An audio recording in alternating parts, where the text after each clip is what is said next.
Hello students, क्या हाल चाल है आप लोगों के। तो हम लोग कर रहे थे अपना एक इम्पॉर्टेंट चैप्टर कंपनी अकाउंट्स का, रिडेम्पशन ऑफ डिबेंचर्स। इसमें हमने सारी कॉन्सेप्चुअल कवरेज कर ली थी। फर्स्ट लेक्चर में मैंने आपको सारे कॉन्सेप्ट्स बता दिए थे, जिसमें हम लोगों ने पहले सबसे इंपॉर्टेंटली कंप्लायंस पार्ट कवर किया था, जिसमें हमने डीआरआर के बारे में बात करी थी और डीआरआर आई के बारे में बात करी थी। सेकेंड लेक्चर में यानी पिछले लेक्चर में मैंने आपको कुछ स्टडी मटेरियल के क्वेश्चंस कराए थे। अब आज का हमारा ये फाइनल लेक्चर रहेगा इस चैप्टर का, जिसमें हम दो इंपॉर्टेंट क्वेश्चंस करेंगे और एक क्वेश्चन मैं आपको होमवर्क में दूंगा, और फिर हमारा आज फाइनली ये चैप्टर हो जाएगा समाप्त। तो शुरू करते हैं लेक्चर की। सबसे पहले इलस्ट्रेशन नंबर 4 करना है हम लोगों को। इलस्ट्रेशन नंबर 4, इसका ही एक भाई, मतलब इसी का बिल्कुल duplicate question, almost duplicate question practical question में दिया गया है, तो वो क्वेश्चन मैं आपको होमवर्क में दे दूंगा। और रीजन मतलब द फैक्ट कि इसी तरह का क्वेश्चन 2 बार दिया गया स्टडी मटेरियल में, इस वजह से हम ये मान सकते हैं कि ये क्वेश्चन फॉर एग्जाम्स इंपॉर्टेंट है, लेकिन बहुत ही इजी क्वेश्चन है।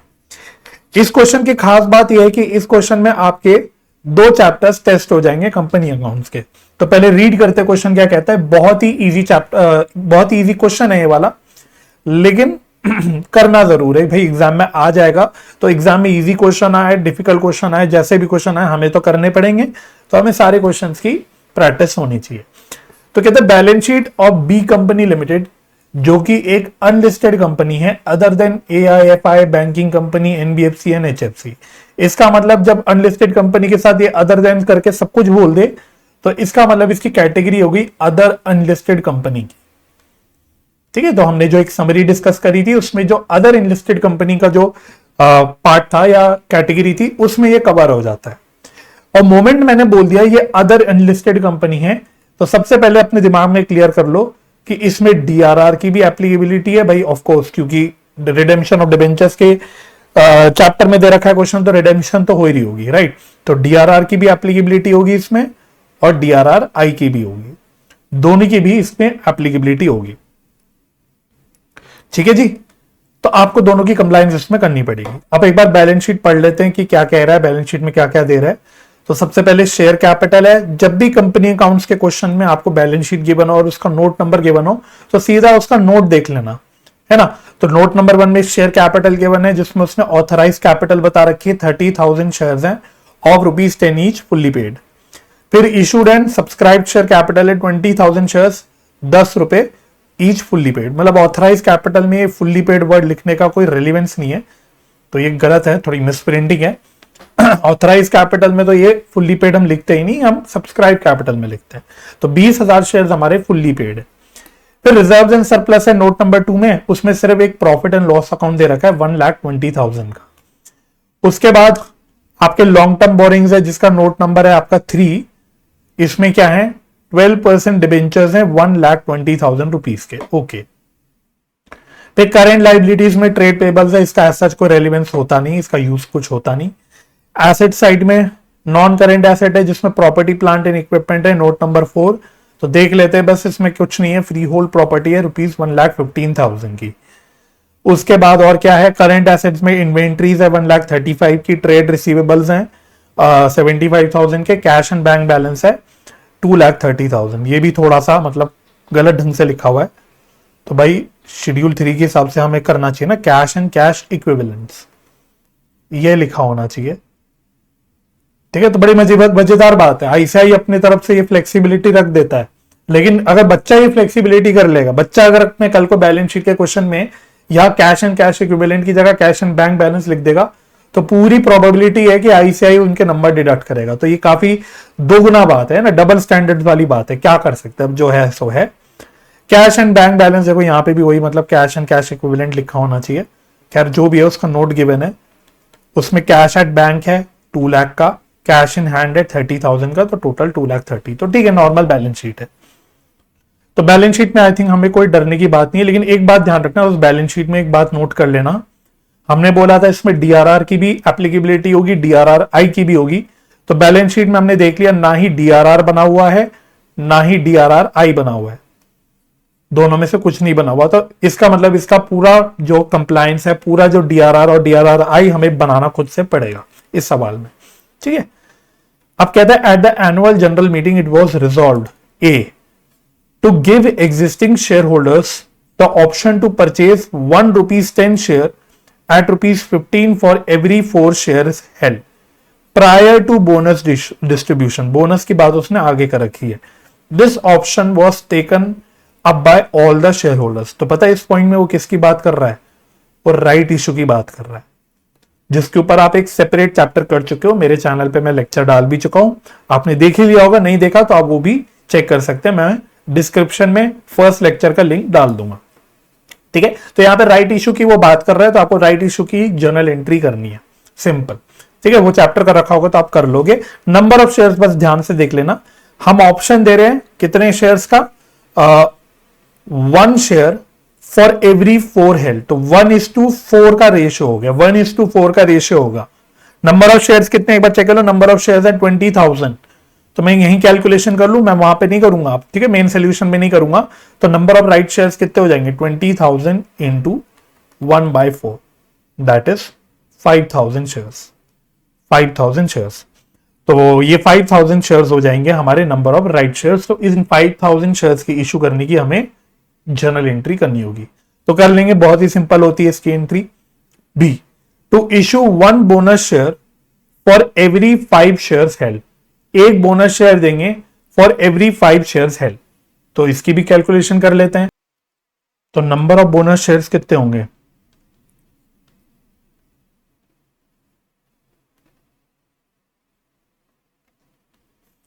अब बस ये थोड़ा सा केयरफुली करना.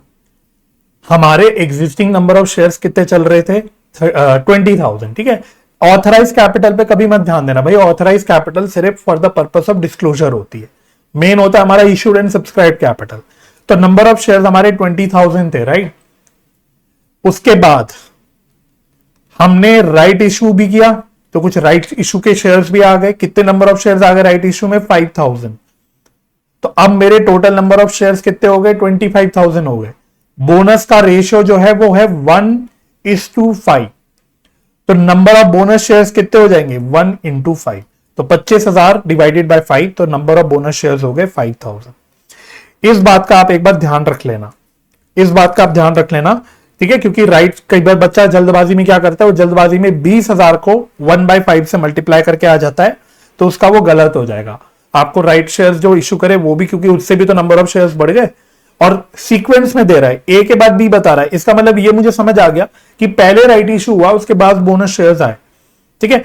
राइट इशू के केस में उसने क्लैरिफाई कर दिया था कि जो राइट इशू होंगे, जो राइट शेयर्स हम देंगे वो प्रायर टू बोनस डिस्ट्रीब्यूशन देंगे. इससे मुझे ये समझ आ गया कि सीक्वेंस हमें क्लियर हो रही है कि पहले राइट इशू हो रहा है, उसके बाद बोनस इशू हो रहा है. यहां क्वेश्चन में वो कह देता साफ साफ कि भाई बोनस शेयर सिर्फ पुराने शेयर होल्डर्स को मिलेंगे, जो राइट इशू में शेयर्स आए हैं उनको नहीं देंगे, तो फिर अलग कहानी होती. नहीं बोला, सीक्वेंस उसने इंडिकेट कर रखी है. तो आपको फिर ये 5,000 जो नए शेयर्स इशू हुए राइट इशू के अंदर, इनको भी बोनस देना पड़ेगा. बस इस बात का ध्यान रहना. बाकी अगेन बोनस इशू की भी अकाउंटिंग आप सेपरेट चैप्टर पे कवर ही कर चुके हो, तो आपको एंट्री पता है. उसके बाद फाइनली सी पार्ट आ रहा है, जो हमारा एक्चुअली इस चैप्टर से रिलेटेड है. वो है to repay the debentures at a premium of 3%. Give necessary journal entries for these transactions. खत्म. सिंपल एंट्रीज करनी है भाई साहब, कुछ नहीं करना. सीक्वेंस में करेंगे. तो सबसे पहले उसने क्योंकि बोनस की, सॉरी, राइट की बात करी है, तो हम राइट शेयर्स की एंट्री कर लेते हैं. Journal entries in the books of B limited. आपके लिए अच्छी बात है कि कोई डेट वेट का लफड़ा है नहीं, डेट वेट आपको डालने की जरूरत है नहीं. B company limited, right. आपको सीधा से सीधा 1 2 3 4 करके एंट्री करनी है. बट एग्जाम में फॉर्मेट वगैरह, नरेशंस वगैरह सबके साथ एंट्री करना है, ठीक है. बिना फॉर्मेट, बिना नरेशंस के एंट्री मत करना. खाली बिली सब सही करके आओगे, आपका आधा एक नंबर कट जाएगा, तो आपको भी दुख होगा. चलिए, तो सबसे पहले राइट शेयर्स की हम एंट्री कर ले. तो भाई, तो इसकी एंट्री हमने क्या सीख रखी है? Bank account debit to equity share capital account to securities premium. ठीक है, अब इसमें मैं ज्यादा चर्चा नहीं करूंगा भाई, क्योंकि इस पे मैं अलग ही चैप्टर पे डिस्कशन कर चुका हूं। हाँ, ये क्लियर कर देता हूं कि आप चाहो तो इसको 2 एंट्री में तोड़ के कर सकते हो। पहले bank account debit to share application account, और फिर share application account debit to share capital to securities premium. तो किताब वालों ने यही कर रखा है, बल्कि किताब वालों ने तो इक्विटी शेयर एप्लीकेशन वर्ड भी नहीं यूज किया, उन्होंने इक्विटी शेयर होल्डर्स किया। तो घबराना मत भाई, इतना बिल्कुल आंख बंद करके हमें किताब क्यों नहीं फॉलो करना, हमें एक मोटा मोटा अंडरस्टैंडिंग लेनी है। तो राइट इश्यू में तो भाई किताब वालों ने हमें सीधी एंट्री सिखा रखी है, तो आप सीधी एंट्री भी कर सकते हो। आप चाहो तो share application and allotment account के थ्रू कर सकते हो, bank account debit to share application and allotment account, फिर share application and allotment account debit to share capital to securities premium, कर सकते हो, कोई दिक्कत नहीं है, बिल्कुल परेशान मत होना, नहीं तो आप सीधी ये एंट्री भी कर सकते हो। ठीक है, अच्छा, नंबर ऑफ शेयर हमने बोले थे 5000 शेयर्स थे, इनटू कितने रुपए पे इशू कर रहे हैं, राइट इशू कितने रुपए पे हो रहा है, इशू प्राइस क्या है, यहां पे है 15 रुपए, 15 रुपए पे है, फेस वैल्यू 10 रुपए की है, तो बैंक में 15 रुपए के हिसाब से आ जाएंगे पैसे। तो 15 इंटू 5000 ये हो गया 75,000। इक्विटी शेयर कैपिटल अकाउंट में तो फेस वैल्यू आती है 5000 शेयर्स पे 10 रुपए के हिसाब से फेस वैल्यू आ जाएगी, और सिक्योरिटीज प्रीमियम में 10 रुपए का शेयर 15 रुपए पे हो रहा है, तो 5 रुपए का प्रीमियम है, तो 5000 इंटू 5, तो ये आ गया 50,000, ये आ गया 25,000, डन, खत्म। ठीक है जी। सेकेंड एंट्री, बोनस की एंट्री, ये भी हम सीख चुके हैं।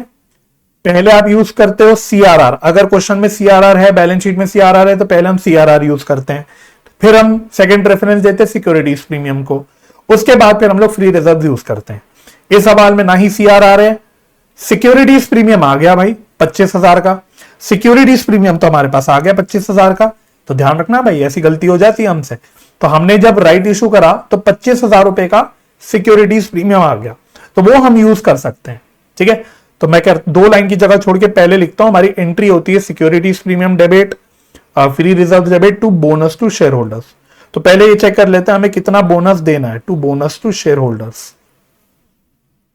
तो नंबर ऑफ बोनस शेयर्स हमने ये भी कैलकुलेट कर लिए थे, 5000 थे, और 10 रुपए के हिसाब से, क्योंकि आपको पता है भाई बोनस शेयर्स हमेशा फुल्ली पेड इशू होते हैं, तो टोटल हमें 50,000 रुपीज चाहिए। तो 50,000 में से सिक्योरिटीज प्रीमियम हम यूज कर सकते हैं 25,000 का। ठीक है, तो इस बात का ध्यान रखना भाई। और हाँ, अगर आप यहां पे सिक्योरिटीज प्रीमियम नहीं यूज करोगे तो एग्जाम में नंबर कटने के पूरे स्कोप है, कट सकते हैं। तो मैंने आपको सीक्वेंस इसलिए अपने बोनस के चैप्टर में बता रखी थी, पहले सीआरआर यूज करना, फिर सिक्योरिटीज प्रीमियम यूज करना, फिर फ्री रिजर्व आप किसी भी सीक्वेंस में यूज कर सकते हो। मतलब क्वेश्चन में अगर जनरल रिजर्व भी है, पीएनएल भी है, तो वो आप किसी भी ऑर्डर में यूज कर सकते हो, वहां कोई टेंशन नहीं है। ठीक है, तो सिक्योरिटीज प्रीमियम में 25,000, और बैलेंस जो बच गया उसके लिए अब हमारे पास फ्री रिजर्व के नाम पे, क्वेश्चन में जनरल रिजर्व तो है नहीं, सीधा प्रॉफिट एंड लॉस अकाउंट है, तो profit and loss account debit 25,000।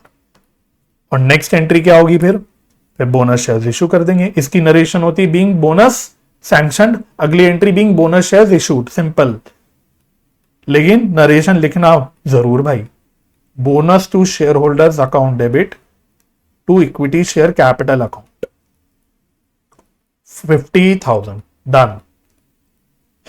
5 number से ज्यादा नहीं आएगा मुझे लगता है सवाल, वर्स कम टू बस 6 नंबर 8 नंबर, इससे ज्यादा नहीं आएगा। हाँ, इस सवाल में अब हो सकता है क्वेश्चन वाला आपको बैलेंस शीट भी बनाने बोल दे, तो अब मैं वैसे बैलेंस शीट भी आपको बनानी आ गई है, हम लोग पुराने चैप्टर्स में बैलेंस शीट भी बना चुके हैं, हम लोग रिडेम्पशन के चैप्टर में, बोनस वगैरह के चैप्टर में, सब जगह हम बैलेंस शीट बना चुके हैं। क्वेश्चन की बैलेंस शीट कॉपी करनी होती है, जर्नल एंट्रीज का प्लस माइनस का जो इफेक्ट है वो लेना होता है, बन जाती है आपकी बैलेंस शीट, कोई टेंशन नहीं। तो वो अब आप कर सकते हो, अगर एग्जाम में आ जाए इसी क्वेश्चन में कि वो बैलेंस शीट भी बनाने बोले, फिर वो 10 नंबर का सवाल हो जाएगा, वरना मेरे हिसाब से 5 मार्क्स मोर देन इनफ है, 5 मार्क्स से ज्यादा का मुझे नहीं लगता ये क्वेश्चन बनता है। चलो अब अपनी मेन एंट्रीज पे आते हैं, ये तो हमारे पुरानी चैप्टर की एंट्री होगी। अब रिडेम्पशन ऑफ डिबेंचर्स की बारी आ गई। तो जब भी आप रिडेम्पशन की एंट्री करने आओ, मैंने आपको क्या सिखाया, सबसे पहले कंप्लायंस पूरी कर लो। रिडेम्पशन करते वक्त सीक्वेंस में चलो, और उस सीक्वेंस में सबसे पहले कंप्लायंस पूरी कर लो। तो यहां रिडेम्पशन कैश पे हो रहा है, देखो हमने क्वेश्चन में बोला हुआ है सी पॉइंट में कि भाई 3% प्रीमियम पे रिडेम्पशन हुई, कैश में हुई। मोमेंट रिडेम्पशन कैश में हुई, और यहां पे कैटेगरी ऑफ कंपनी है अदर इनलिस्टेड कंपनी, इसका मतलब अब डीआरआर और डीआरआरआई, इसकी कंप्लायंस हमें करनी है। क्वेश्चन की बैलेंस शीट में ना डीआरआर है ना डीआरआरआई है, तो दोनों आपको करना पड़ेगा। ठीक है, तो पहली एंट्री होगी डीआरआर की, profit and loss account debit. तो क्या एंट्री सीख रखी है हमने, profit and loss account debit to DRR account. ठीक है, अभी कैलकुलेशन कर लेंगे इसकी, 2-3 लाइन छोड़ के अगली एंट्री भी लिख देते हैं डीआरआरआई की। उसकी एंट्री होती है डीआरआरआई, पूरा लिखना भाई एग्जाम में, DRR investment account debit to bank. ठीक है, अब इसकी कैलकुलेशन कर लेते हैं, कैलकुलेशन हमें आती है। तो डीआरआर की क्या बोलता है कि भाई जितना भी आउटस्टैंडिंग डिबेंचर है उसका 10%। तो आउटस्टैंडिंग डिबेंचर्स क्वेश्चन में कितने गिवन थे भाई, ये थे, ये रहे आपके 1,20,000, और सारे ही डिबेंचर्स रिडीम हो रहे हैं। पढ़ लेना एक बार, टू रीपे द डिबेंचर्स, इसका मतलब सारे ही डिबेंचर्स रिडीम हो रहे हैं। पार्शियली हो रहे होते तो बता देता इतने नंबर ऑफ डिबेंचर्स रिडीम हो रहे हैं, या सारे ही हो रहे हैं। तो भाई 1,20,000 रुपीज के डिबेंचर्स हैं, इसका 10%, तो ये डीआरआर बन जाएगा। और डीआरआरआई के लिए 15%। तो डीआरआरआई जो कैलकुलेट होता है भाई, वो उन डिबेंचर्स पे होता है जो रिडीम हो रहे हैं। डीआरआर जो कैलकुलेट होता है वो टोटल आउटस्टैंडिंग डिबेंचर्स पे होता है। इस बात का ध्यान रखना, मैं याद दिला रहा हूं। हालांकि इस सवाल में क्या हो रहा है कि सारे डिबेंचर्स रिडीम हो रहे हैं तो कोई दिक्कत नहीं है, इसलिए यहां पे सारे ही डिबेंचर्स पे डीआरआर और डीआरआरआई दोनों कैलकुलेट हो जाएगा। तो डीआरआरआई 15% के हिसाब से निकलता है। ठीक है, तो ये आ गया 12,000 और ये आ गया 18,000।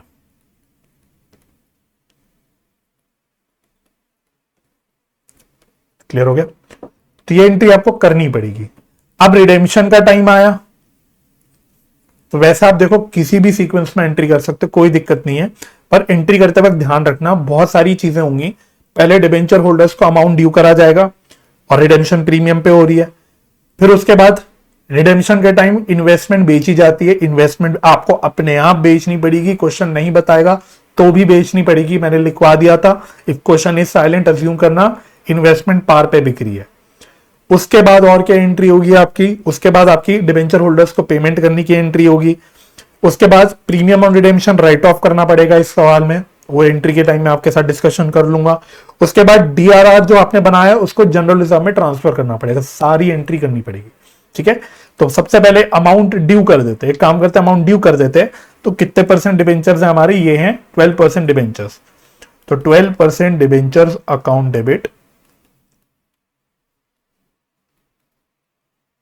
और ये प्रीमियम पे रिडीम हो रहे हैं, तो premium on redemption of debenture account debit to debenture holders account.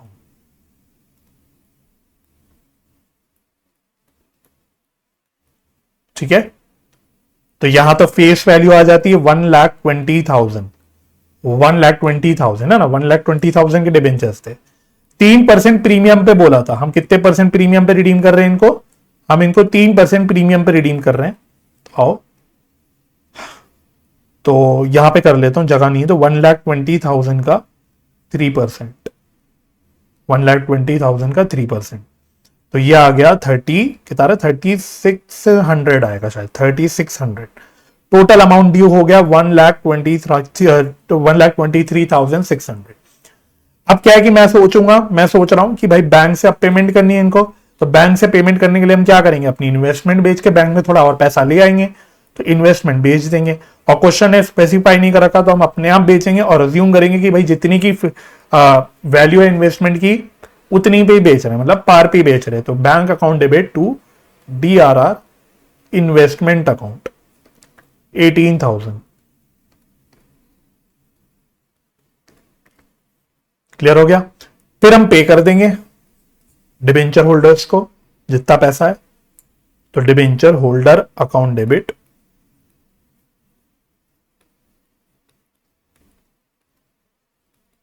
To bank account.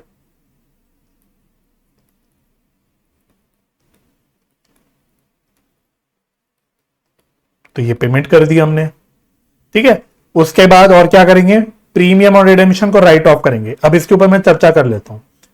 हमने सीख रखा है इश्यू ऑफ डिबेंचर्स के चैप्टर में कि जब डिबेंचर्स प्रीमियम पे रिडीम होने वाले होते हैं तो हम अलॉटमेंट के time he loss on issue को डेबिट कर देते हैं, प्रीमियम ऑन रिडेम्पशन को क्रेडिट कर देते हैं।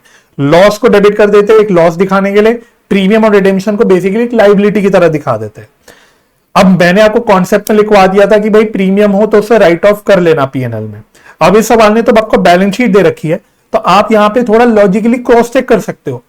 तो अगर हमने प्रीमियम ऑन रिडेम्पशन की लाइबिलिटी पहले अलॉटमेंट के टाइम बना दी होती, जैसे हम इश्यू ऑफ डिबेंचर्स चैप्टर पे बनाते थे, तो खुद दिमाग लगाना, क्वेश्चन की बैलेंस शीट में कहीं लाइबिलिटी नजर आ रही होती, भाई कहीं पे भी देख लो आप, बैलेंस शीट की लाइबिलिटी साइड में देख लो, लॉन्ग टर्म बोरिंग्स में पूरा का पूरा 1,20,000 का डिबेंचर है और करेंट लाइबिलिटीज में सिर्फ एक ट्रेड पेबल है 1,15,000 के। इसका मतलब प्रीमियम ऑन रिडेम्पशन और डिबेंचर की कोई भी लाइबिलिटी नहीं क्रिएटेड है। इससे मेरा इंटरप्रिटेशन क्या निकलेगा, आपको भाई अब सीए फाउंडेशन पे आ गए, प्रोफेशनल एग्जाम्स दे रहे हो, धीरे धीरे प्रोफेशनल बन रहे हो, तो अब आपको थोड़ा ऐसे सोचना पड़ेगा, ठीक है। तो अब आपको सोचना है कि इसका मतलब पहले हमने लॉस नहीं रिकॉग्नाइज किया, प्रीमियम ऑन रिडेम्पशन का जो लॉस है वो हमने पहले नहीं रिकॉग्नाइज किया, इसलिए आपको अब वो लॉस रिकॉग्नाइज करना पड़ेगा। और वो कैसे करोगे, इस प्रीमियम को पीएनएल से राइट ऑफ कर दोगे, भाई पीएनएल से राइट ऑफ करेंगे तो लॉस ऑटोमेटिकली रिकॉग्नाइज हो गया, क्योंकि loss on issue of debenture भी अल्टीमेटली हम लोग पीएनएल से राइट ऑफ करते हैं। पॉइंट क्लियर हो रहा है? यस सर क्लियर हो रहा है। तो यहां पे हम प्रीमियम ऑन रिडेम्पशन को राइट ऑफ करेंगे पीएनएल अकाउंट से, तो PNL account debit to premium on redemption of debenture account 3600, ठीक है, 3600 का प्रीमियम था। और क्या करेंगे सर, और हम लोग डीआरआर को फ्री कर देंगे, मतलब जनरल रिजर्व में डाल देंगे, तो DRR account debit to general reserve account. तो 12,000 रुपए का हमने डीआरआर बनाया था, इसको अब हम लोग फ्री कर देंगे। तो ये 10 एंट्रीज से आपका अब क्वेश्चन पूरा हुआ, ठीक है जी, समझा गया, राइट। तो ये तो बहुत आसान क्वेश्चन था, लेकिन जैसा कि मैंने बोला एग्जाम के लिए इंपॉर्टेंट है, आसान और डिफिकल्ट तो एग्जाम में आराम से आ सकता है। तो इसी का एक क्वेश्चन है होमवर्क में, मैं आपको वो दे रहा हूं, आई थिंक वो है प्रैक्टिकल क्वेश्चन नंबर 2। तो मैं इसी के नीचे लिख लेता हूं ताकि आपको याद रहे कि होमवर्क में आपको एक क्वेश्चन करना है, ऑलमोस्ट इसका भाई है प्रैक्टिकल क्वेश्चन नंबर 2। तो मैं आपको दिखा देता हूं एक बार वो क्वेश्चन, उसमें बस एक जो डिफरेंट पॉइंट है वो मैं आपको क्लियर कर देता हूं, ऐसा कोई डिफिकल्ट पॉइंट नहीं है वो। तो देखो प्रैक्टिकल क्वेश्चन नंबर 3 है, सॉरी प्रैक्टिकल क्वेश्चन नंबर 3 है, प्रैक्टिकल क्वेश्चन नंबर 3 है, इसको ठीक कर देते हैं, this is practical question number 3, ठीक है। एक क्वेश्चन बस आपसे मैं रिक्वेस्ट करूंगा, उम्मीद करूंगा कि आप कर लेंगे। तो आप शक्ल देखना क्वेश्चन की बिल्कुल वैसी ही है, ऑलमोस्ट वैसी ही, थोड़ा ही फर्क है, जैसे इन्होंने यहां पे बैलेंस शीट देने की जगह सीधा नोट्स टू अकाउंट्स दे रखा है। बाकी अगर हम इसमें जो डिफरेंट पॉइंट है बस एक ये है कि एक तो रिजर्व्स एंड सरप्लस में डीआरआर कुछ एग्जिस्टिंग आ रहा है 18,000 रुपए का, और अगर आप इन्वेस्टमेंट में जाके देखोगे तो नॉन करेंट इन्वेस्टमेंट में डीआरआर इन्वेस्टमेंट भी आ रहा है 27,000, ठीक है। और क्वेश्चन में जो कंपनी की कैटेगरी है वो क्या है, एआईएफ, मतलब अदर इनलिस्टेड कंपनी ही है, other than AIFI, banking company, NBFC, HFC. इसका मतलब डीआरआर भी एप्लीकेबल है, डीआरआर आई भी एप्लीकेबल है। और वैसे तो उस क्वेश्चन में हिंट है भाई, मोमेंट क्वेश्चन है, खुद ही डीआरआर और डीआरआर आई दे रखा है, तो ऑब्वियसली उसके एप्लीकेबिलिटी होगी तभी दे रहा है, समझ आ रही बात। तो अब इस सवाल में देखोगे नीचे पॉइंट्स देखना, डिट्टो बिल्कुल वही पॉइंट है। ए पॉइंट में राइट इशू की बात कर रहा है, held prior to bonus distribution. B point में बोनस इशू की बात कर रहा है। ए और बी पॉइंट बिल्कुल डिट्टो सेम हो गए आपके, और बल्कि सी पॉइंट भी सेम ही है, रिडेम्पशन करनी है डिबेंचर्स की, वही 3% प्रीमियम पे, तो मतलब सारे ही डिबेंचर्स आपको रिडीम करने हैं। तो हमारे नंबर ऑफ डिबेंचर्स, मतलब अमाउंट कितना है डिबेंचर्स का, 1,80,000। अगर आप यहां देखोगे तो 1,80,000 के हमारे डिबेंचर है। तो अब आपको कंप्लाइंस चेक करनी है। तो अगर डीआरआर की बात करेंगे तो डीआरआर कितने रुपए का चाहिए हमको, इसका 10% यानी 18,000, और डीआरआर आई कितना चाहिए, अगेन इसका 15%, पूरे ही अमाउंट का 15%। तो अगर इसका 15% अगर आप निकालोगे तो ये कितना आ जाएगा, 1,80,000 का 15% ये आ रहा है 27,000। तो इसका मतलब बच्चों जी तो क्वेश्चन और आसान हो गया, क्यों, क्योंकि 18,000 का डीआरआर ऑलरेडी बना हुआ है, 27,000 का डीआरआर आई ऑलरेडी बना हुआ है या लिया हुआ है, जो भी बोलो, इन्वेस्टमेंट करी हुई है। तो ये सवाल और भी इजी हो गया। अब इसमें आपको 2 एंट्री करनी नहीं, ना ही डीआरआर बनाने की करनी है, ना ही डीआरआर आई बनाने की करनी है।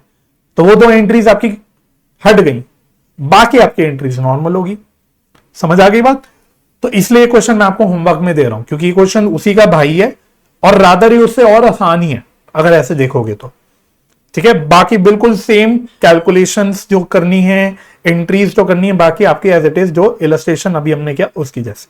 ठीक है, so this question is your homework, करना जरूर। ठीक है, दिस इज योर होमवर्क।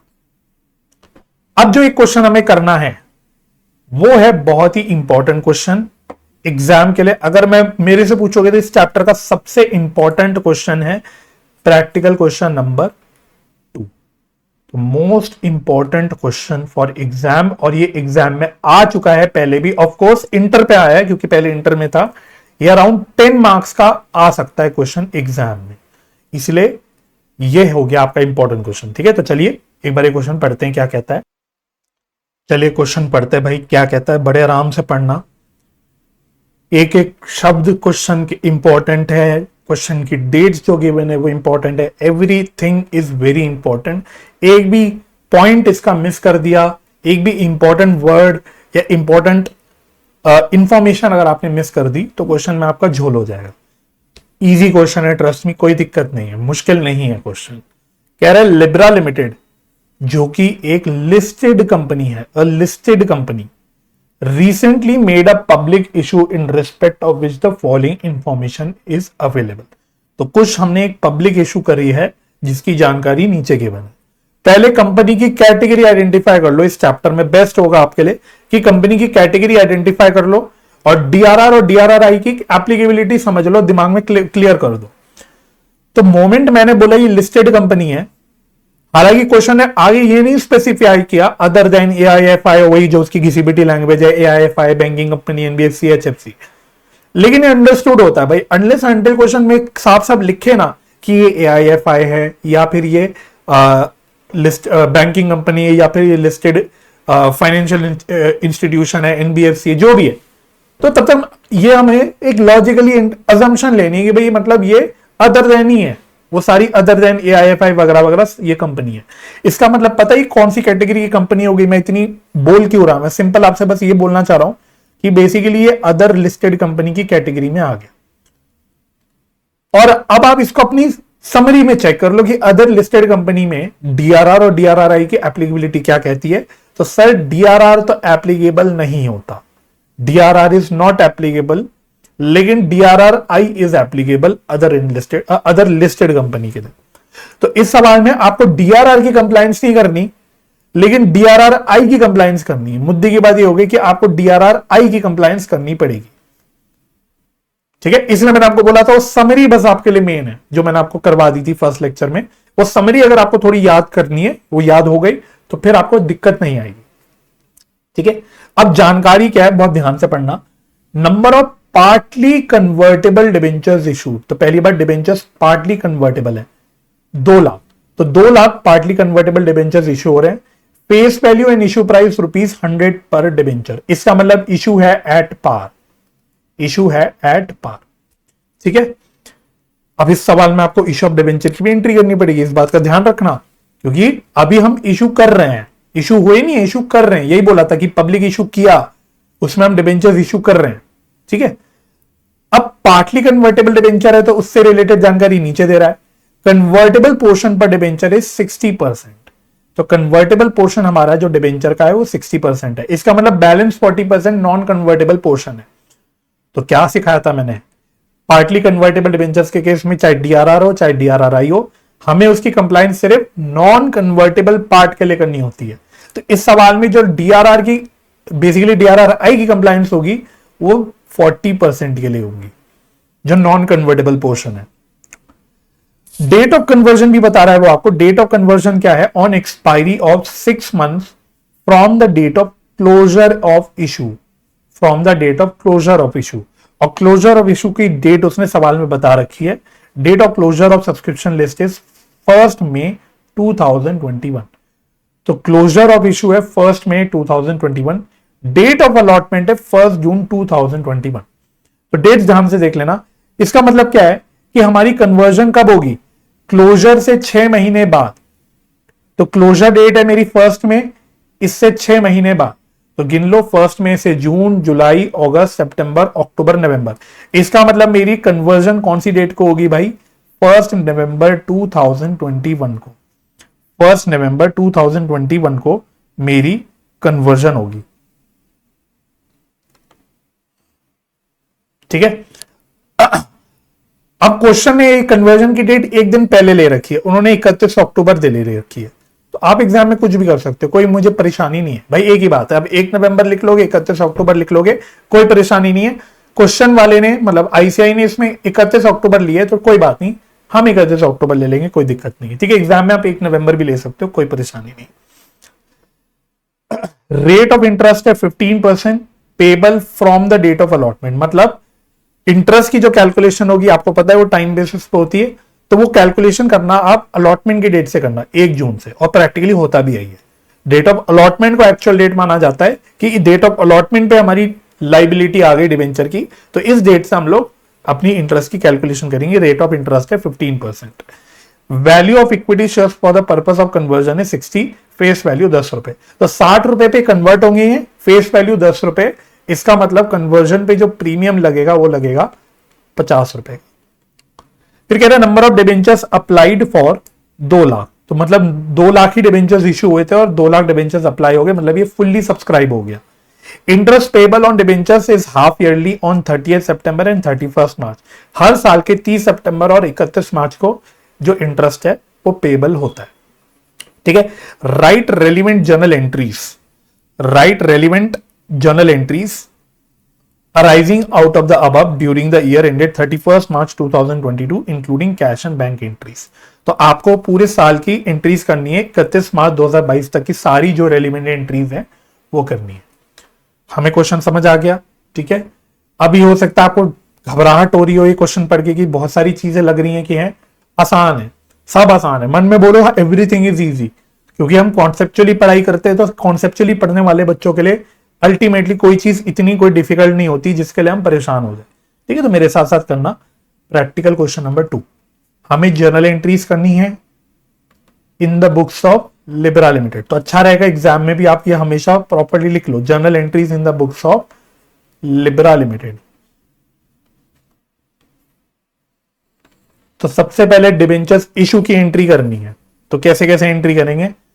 तो डेट ऑफ क्लोजर है 1 में, तो हम मान लेंगे कि भाई जो पैसा मिल गया हमें क्लोजर, भाई डेट ऑफ क्लोजर मतलब क्या है कि एप्लीकेशन की क्लोजिंग कब होगी। डेट ऑफ क्लोजर का मतलब होता है कि डिबेंचर्स इशू करे कंपनी ने, एप्लीकेशन मंगवाई, तो लास्ट डेट एप्लीकेशन सबमिट करने का होगा 1 में। जिसको भी डिबेंचर्स में अप्लाई करना है वो 1 मई तक अप्लाई कर देना। इसका मतलब एप्लीकेशन पे सारा पैसा 1 मई तक आ गया होगा, तो मैं 1 मई को ही मानूंगा कि मेरे पास एप्लीकेशन का पैसा आया और उसकी मैं एंट्री करूंगा। क्या एंट्री होती है? Bank account debit to debenture application and allotment account. ठीक है, क्योंकि यहां पे कोई अलग अलग टुकड़ों में तो मंगवाया नहीं पैसा हमने, तो पूरा to debenture application and allotment account. Amount कितना आएगा? 2 लाख डिबेंचर्स हैं, इशू प्राइस 100 रुपए है, फेस वैल्यू भी 100 रुपए, तो बस 2 लाख डिबेंचर्स पे 100 रुपए के हिसाब से ये आ गया कितना? 2 करोड़। बाप रे बाप, 2 करोड़ है ना। तो मजा आता है भाई, मतलब मेरे को तो मजा आता है अकाउंट्स में, जब जैसी करोड़ों में फिगर्स पहुंच जाती है तो थोड़ी सी फीलिंग आती है कि हम कुछ रियलिस्टिक अकाउंटिंग कर रहे हैं, बड़ी कंपनी की कोई अकाउंटिंग कर रहे हैं ना। चलो, उसके बाद अलॉटमेंट की डेट आती है और वो सवाल में बता रखी है 1 जून 2021। तो अलॉटमेंट के दिन हम क्या करते हैं? Debenture application and allotment account debit, इसको उठा के ट्रांसफर कर देते हैं मेन अपने डिबेंचर अकाउंट में। और ये 15% डिबेंचर्स हैं, इंटरेस्ट रेट 15% है, तो 215% डिबेंचर्स। प्रीमियम पे इशू हो नहीं रहे, अगर प्रीमियम पे हो रहे थे तो 2 सिक्योरिटीज प्रीमियम भी यहां पे लिख देते, बट ये पूरा का पूरा पार पे इशू हो रहा है, तो सारा का सारा ये फेस वैल्यू का ही है। This entry is clear. ठीक है, अब मैंने क्या बोला था? सबसे पहले कंप्लायंस चेक कर देना भाई, डीआरआर डीआरआरआई की। तो लिख देता हूं मैं यहां पे, एग्जाम में ऐसा मत लिखना, एग्जाम में नीचे लास्ट में नोट पे लिखना, क्योंकि ये अदर लिस्टेड कंपनी है। मैं यहां पे लिख लेता हूं, तो डीआरआर तो अप्लाई एप्लीकेबल नहीं है, तो डीआरआर की कंप्लायंस हमें करनी नहीं। एग्जाम में ऐसे मत लिखना, अभी बस लिख रहा हूं आपके लिए। लेकिन DRRI की एप्लीकेबिलिटी है, तो अल्टीमेटली आपको DRRI बनाना है, DRRI बनाना है। ठीक है, अब ऐसा है कि भाई रिडेम्पशन की एग्जैक्ट डेट तो बता नहीं रखी क्वेश्चन में कि रिडेम्पशन होने कब वाली है। ठीक है, हमें रिडेम्पशन किसे पहले करनी होती, भाई जिस साल रिडेम्पशन होने वाली है तब करनी होती, बट हम हमेशा सेफ साइड रहते हैं। कंपनीज एक्ट ने लास्ट डेट बता रखी है, उसने ये नहीं बोला कि उसी डेट पे करनी है, उसने बोल रखा है भाई अगले साल 31 मार्च को रिडेम्पशन करनी है, 30 अप्रैल तक इन्वेस्टमेंट खरीद लेना। भाई आप कंप्लाइंस पहले करना चाहते हो तो कर लो, कोई उससे तो अच्छी बात है ही नहीं। बात समझ आ रही? तो आपको कंप्लाइंस पूरी करनी है, इसलिए मैंने आपको नोट लिखवा दिया था भाई कंपनीज एक्ट ने जो भी डेट लिखा है, जो भी लिखा है, कोई फर्क नहीं पड़ता, हम तो अपनी compliance as soon as possible कर लेंगे। तो इसीलिए अलॉटमेंट होते ही मैं क्या करूंगा, मैं एक अच्छा चार्टर्ड अकाउंटेंट हूं, मैं एक जिम्मेदार चार्टर्ड अकाउंटेंट हूं, मैं कंपनी को बोलूंगा भाई साहब आप सेफ रहो, बाद में दिक्कत में फंस जाओगे, आप कंप्लाइंस करके छुट्टी करो। ठीक है, तो कंप्लाइंस पूरी करने के लिए क्या करेंगे, DRR इन्वेस्टमेंट, सिर्फ DRR इन्वेस्टमेंट की, भाई DRR तो एप्लीकेबल है ही नहीं, तो DRR investment account debit to bank account. ठीक है, तो ये हम कंप्लाइंस कर लेंगे अपनी साइड से, जहां पे भी आपको दिखेगा कि DRR या DRRI एप्लीकेबल है, आपको उसकी कंप्लाइंस पूरी कर देनी है। ठीक है, ज्यादा सोचना नहीं कि 30 अप्रैल को करेंगे, इस डेट को करेंगे, रिडेम्पशन से पहले करेंगे, सर रिडेम्पशन तो अभी हो ही नहीं रही कैश में, जो भी है आपको कंप्लाइंस पूरी करनी है। ठीक है, चलो अब ये बहुत ध्यान से करना भाई, देखो बहुत केयरफुली करना। कितने रुपए के डिबेंचर्स है सर? सर 1,20,000 नहीं सॉरी 2 करोड़ के थे ना, I am so sorry, 2 crore के डिबेंचर्स थे, और ये पूरे फेस वैल्यू। ठीक है, फेस वैल्यू पे कैलकुलेट होता है, ध्यान रखना, DRR चाहे DRRI ये फेस वैल्यू पे ही कैलकुलेट होता है। लेकिन हमें सिर्फ नॉन कन्वर्टेबल पोर्शन लेना। क्वेश्चन ने बता रखा था कि इसका कन्वर्टेबल पोर्शन है 60%, तो बैलेंस 40% इसका मतलब नॉन कन्वर्टेबल पोर्शन है। तो 2 करोड़ का नॉन कन्वर्टेबल पोर्शन कितना होगा, 40%। तो इसके लिए हमको बनाना है जो भी कंप्लायंस करनी है, और DRRI है तो ये 15% के हिसाब से बनता है, ये हमें पता है कि भाई इसका तो 15% बनता है, तो निकाल लो 2 करोड़ का 40% इंटू 15%, तो सर जी ये आ रहा है 12 लाख रुपए, ये आ रहा है 12 लाख रुपए। तो 12 लाख रुपए की हम लोग DRRI ये क्रिएट कर देंगे, कोई परेशानी नहीं।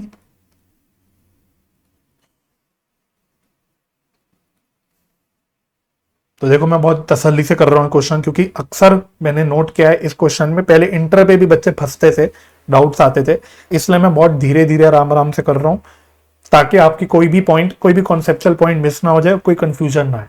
ठीक है, फिर भी अगर कोई फंसते हो तो बता देना मुझे कमेंट सेक्शन में। एनीवे बढ़ते हैं आगे। अब अगली एंट्री कब होगी? अब अगली एंट्री होगी इंटरेस्ट की, क्योंकि आपको सारी एंट्रीज करनी है भाई। तो देखो 1 जून तक तो हम आ गए, अब 1 जून के बाद अगला इवेंट कब होगा? क्वेश्चन ने बोला था 30 सितंबर और 31 मार्च को इंटरेस्ट पे होगा, तो यानी 30 सितंबर को इंटरेस्ट की पेमेंट की डेट आ जाएगी। बिल्कुल आ जाएगी सर। चलो तो 30 सितंबर को हम इंटरेस्ट की एंट्री करेंगे। फर्स्ट इंटरेस्ट की एंट्री क्या होती है जो हमने सीखी रखी है इश्यू ऑफ डिबेंचर्स के चैप्टर में, debenture interest account debit to debenture holder account, to debenture holder account. तो पहले हम इंटरेस्ट ड्यू करते हैं, 2 लाइन की जगह छोड़ के 2 या 3 लाइन की, सेम डेट पे 30 सितंबर को ये इंटरेस्ट पे भी कर देते हैं, तो debenture holder account debit to bank account.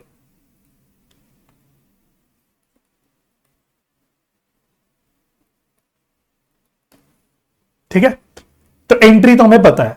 अब सवाल उठा कितने रुपए का इंटरेस्ट? भाई जल्दबाजी में मत करना, जल्दबाजी में बिल्कुल भी मत करना।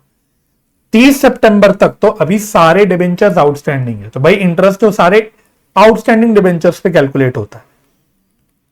तो 2 करोड़ रुपए के डिबेंचर्स हैं, 15% का इंटरेस्ट रेट है। अब कितने महीनों का?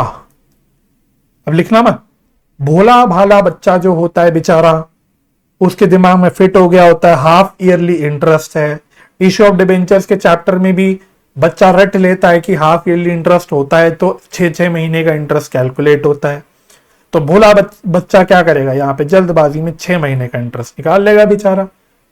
लेकिन वहीं उससे गलती हो जाएगी। क्यों गलती हो जाएगी भाई? इंटरेस्ट कौन सी डेट से कैलकुलेट करना है हमको, क्वेश्चन ने साफ साफ बोला था। क्वेश्चन नहीं बोलता तो भी कोई दिक्कत नहीं थी, क्वेश्चन ने आपको सतर्क कर दिया था कि भाई इंटरेस्ट कैलकुलेट होगा from the date of allotment. देख लो, इंटरेस्ट कैलकुलेट होगा from the date of allotment. Question ने एक्सक्यूज मी, आपके ऊपर मेहरबानी करके आपको सतर्क कर दिया कि भाई जल्दबाजी में 6 महीने का पूरा इंटरेस्ट मत निकाल लेना, आप डेट ऑफ अलॉटमेंट से कैलकुलेट करना।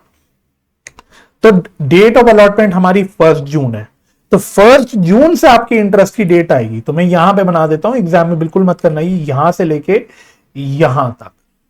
तो सर 1 जून से 30 सितंबर गिन लो, जून जुलाई अगस्त सितंबर, 4 मंथ्स। 4 मंथ्स का सर ये इंटरेस्ट निकलेगा। बात समझ में आ रही है? तो ये सितारा लगा लेता हूं, ये पॉइंट ध्यान रखने वाला है। बस यही पॉइंट पे गलती होती है, मुश्किल नहीं है क्वेश्चन, बट इन पॉइंट्स में जल्दबाजी में बच्चा गलत कर देता है।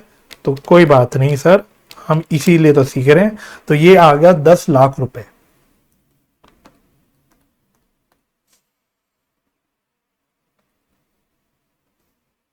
ठीक है, और फिर ये पेमेंट भी हो जाएगी 10 लाख रुपए।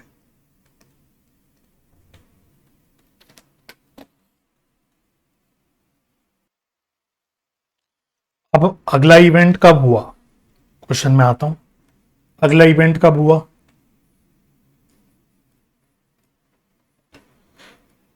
30 सितंबर तक तो हमने बात कर ली। उसके बाद आ गई भाई साहब कन्वर्जन की डेट। कन्वर्जन की डेट हम 31 अक्टूबर भी ले सकते हैं, जैसे किताब वालों ने लिया है। अगर आपको इसमें बहुत पैर दुखे, हाथ दुखे, सर दुखे 31 अक्टूबर लेने में, कि सर 1 तारीख से 6 महीना तो एक ही होना चाहिए कोरिस्पॉन्डिंगली, तो भाई आप एक ले लेना। ठीक है, मैं 31 अक्टूबर ले लूंगा और यहां पे लिख देता हूं कि भाई आप 1 नवंबर भी ले सकते हो, ऐसी कोई परेशानी की बात नहीं है। तो 31 अक्टूबर 2021 ये आ गई कन्वर्जन की डेट, लिख लेते हैं यहां पे, ये आ गई कन्वर्जन की डेट, क्योंकि हमें कन्वर्जन की एंट्री करनी पड़ेगी। और मैं ये भी लिख देता हूं, और 1 नवंबर 2021 आप ये डेट भी ले सकते हैं। ठीक है, तो कन्वर्जन की एंट्री क्या होगी? पहले आप ड्यू कर लो, उसके बाद आप शेयर्स इशू कर लो। जैसे मतलब मैंने आपको कॉन्सेप्ट पे भी लिखवा रखा है, और मेरे ख्याल से लास्ट लेक्चर में एक क्वेश्चन में मैंने आपको एंट्री करके दिखा भी दी थी, राइट? तो ऐसी कोई परेशानी नहीं है। किताब वालों ने सीधी एंट्री कर रखी है, वो भी कर सकते हो, कोई दिक्कत नहीं है। मैं जैसे आपको सिखाई है वैसे ही करता हूं। तो देखो, पहले 15% डिवेंचर अकाउंट डेबिट। अच्छा, रिडेम्पशन प्रीमियम पे हो रही है नहीं हो रही, कुछ मेंशन नहीं है, तो हम अजम्पशन ले रहे हैं कि रिडेम्पशन पार पे होनी है, तो कन्वर्जन भी पार पे होना है। हाँ, कन्वर्जन पे शेयर्स प्रीमियम पे इशू हो रहे हैं, लेकिन जो अमाउंट निकल रहा है रिडेम्पशन का अमाउंट, वो पार पे निकल रहा है, ये है। तो 15% डिवेंचर अकाउंट डेबिट टू क्या था? Debenture holder account. अच्छा, तो सर 2 करोड़ रुपए के डिवेंचर्स थे, अब कन्वर्जन की बात कर रहे हैं, तो इसका कन्वर्टेबल पोर्शन लेना है, विच इज 60%। दैट्स इट, खत्म। इतना ही कैलकुलेशन है इसमें। 2 करोड़ का 60% आ जाएगा, आई थिंक 1 करोड़ 20 लाख।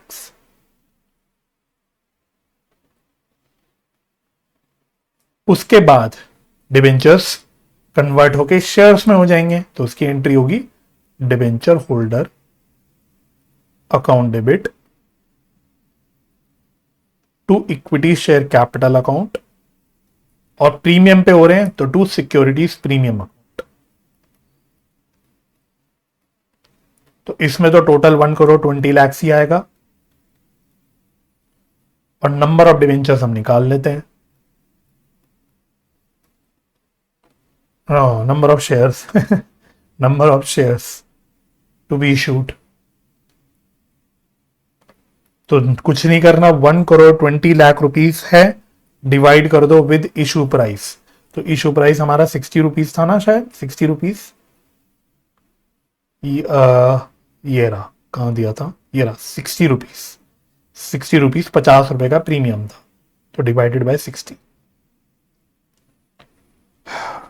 ठीक है जी, तो ये आ गया 2 लाख शेयर्स। 2 लाख शेयर्स, तो बस कुछ नहीं, शेयर कैपिटल में तो फेस वैल्यू आ जाएगी 10 रुपए की, और सिक्योरिटीज प्रीमियम में आ जाएगा 50 रुपए का प्रीमियम, 50 रुपीज का प्रीमियम। तो ये आ गया 20 lakhs, ये आ गया 1 करोड़।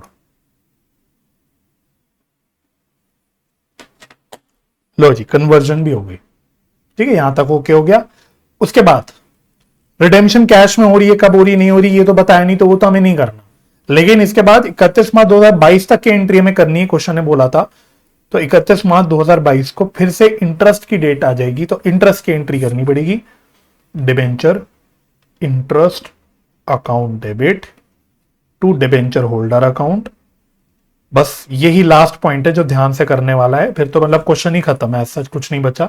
तो क्या क्या होगी एंट्रीज देखो इसी डेट पे, फिर हम इंटरेस्ट पे कर देंगे। तो debenture holder account debit to bank account, और क्योंकि ईयर एंड हो रहा है सर, क्योंकि ईयर एंड हो रहा है, तो सेम डेट पे आपको जितना भी डिबेंचर इंटरेस्ट साल का है वो पीएनएल में ट्रांसफर करना पड़ेगा। तो पीएनएल अकाउंट डेबिट, या स्टेटमेंट ऑफ पीएनएल भी लिख सकते हो, टू डिबेंचर इंटरेस्ट।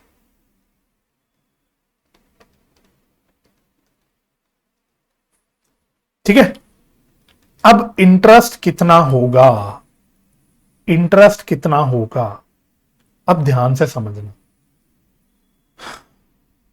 मैं एक काम करता हूं, मैंने हालांकि ऊपर जगह छोड़ी थी, बट थोड़ा आपको ताकि मैं अच्छे से समझा पाऊं, तो मैं थोड़ा यहां पे टाइमलाइन से समझा।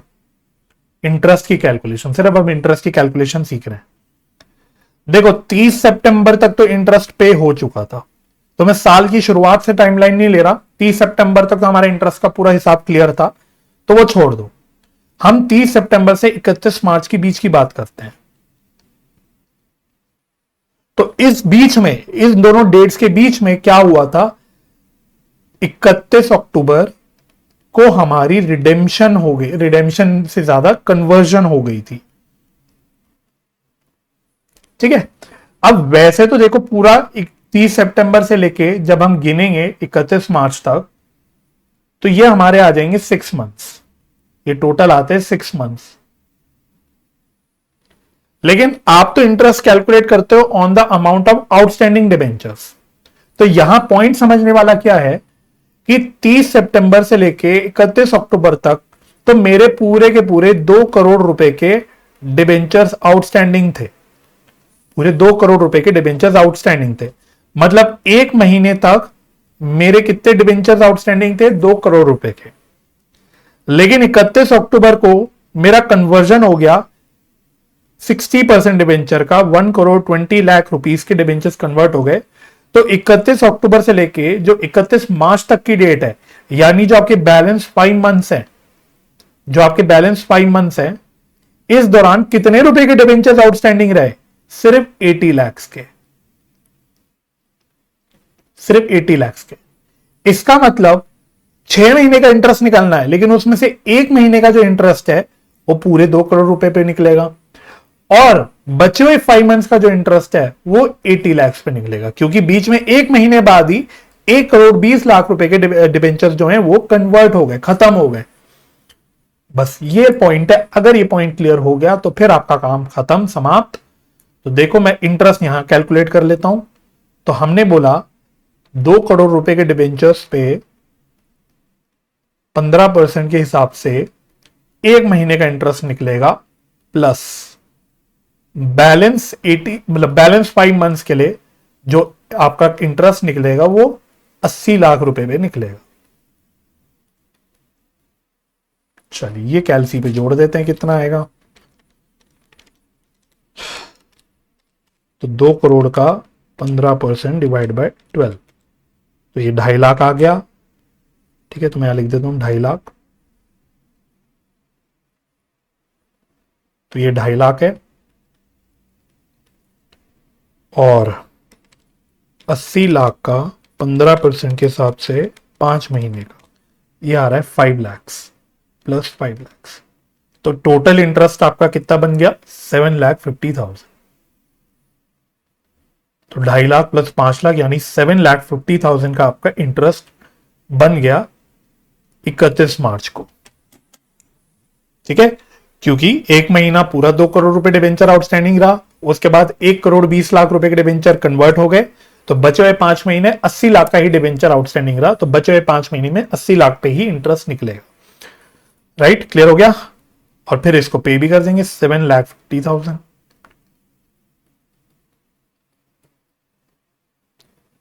ठीक है, और पीएनएल में कितना डिबेंचर आप ट्रांसफर करोगे पूरे साल का, मतलब इंटरेस्ट, पीएनएल में पूरा इंटरेस्ट साल का जो है ट्रांसफर होगा।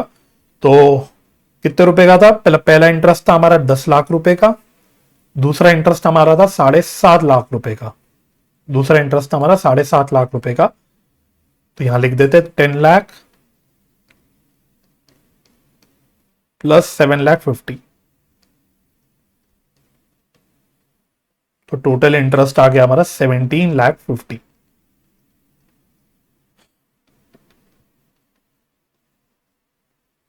चलिए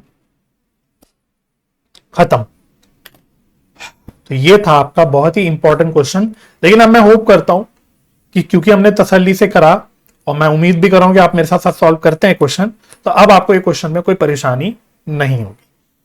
ठीक है, तो इसी के साथ हो जाता है बच्चों ये चैप्टर खत्म। बहुत बहुत बधाई आप लोगों को। एक और हमने चैप्टर अपना जो चल रहा है, हमारा जो सीरीज चल रही है नए चैप्टर्स की, उसमें खत्म कर दिया। तो इसके साथ बेसिकली आपका जो कंपनी अकाउंट्स के नए चैप्टर्स थे वो सारे खत्म हो गए, है ना। तो हमने बोनस इशू, राइट इशू का चैप्टर निपटा लिया, हमने इसके अलावा रिडेम्पशन ऑफ प्रेफरेंस शेयर्स का चैप्टर निपटा लिया, हमने अब रिडेम्पशन ऑफ डिबेंचर्स का भी चैप्टर निपटा दिया। ठीक है, तो बच्चों मैं उम्मीद करता हूं ये चैप्टर आपको समझ आया होगा, अच्छे से क्लियर हो गया होगा। कोई डाउट रह गया होगा तो कोशिश करना जो रेलिवेंट लेक्चर है जिस पर आपको डाउट है उस लेक्चर के कमेंट सेक्शन में आप डाउट पूछ लेना, ताकि मैं आपको थोड़ा बेटर वे में समझा पाऊं और मैं थोड़ा बेटर वे में आपका डाउट भी समझ पाऊं अगर है तो। ठीक है बाकी अगर बच्चों ये सारे लेक्चर्स जो मैं अपलोड कर रहा हूं नए चैप्टर्स के अगर आपको समझ आ रहे हैं तो थोड़ा सा सपोर्ट कर देना बच्चों। मैं कोई भी कॉम्प्रोमाइज नहीं कर रहा, एक एक क्वेश्चन अच्छे से, एक एक कॉन्सेप्ट, एक एक नोट्स आपको अच्छे से सब करवा रहा हूं, लिखवा भी रहा हूं। तो थोड़ा सा सपोर्ट करना बच्चों, छोटा सा सपोर्ट। वीडियो को लाइक अच्छे से कर देना, दोस्तों के साथ शेयर कर लेना, अपने कमेंट्स भी डाल देना बच्चों, क्योंकि आप जो ये चीजें करते हो लाइक शेयर कमेंट्स, इसको यूट्यूब एल्गोरिथम पकड़ता है। आप शायद जानते भी होंगे, अब तो आप मॉडर्न बच्चे हैं, आप आज के जमाने के बच्चे, तो ये बातें आप मुझसे ज्यादा अच्छे से समझते होंगे। तो ये यूट्यूब एल्गोरिथम पकड़ता है, तो थोड़ा सा बच्चों इस तरह से मेरे को आप सपोर्ट कर सकते हैं। बाकी चैनल सब्सक्राइब कर देना और मेरी वीडियोस की नोटिफिकेशन के लिए आप बेल आइकन भी प्रेस कर सकते हैं।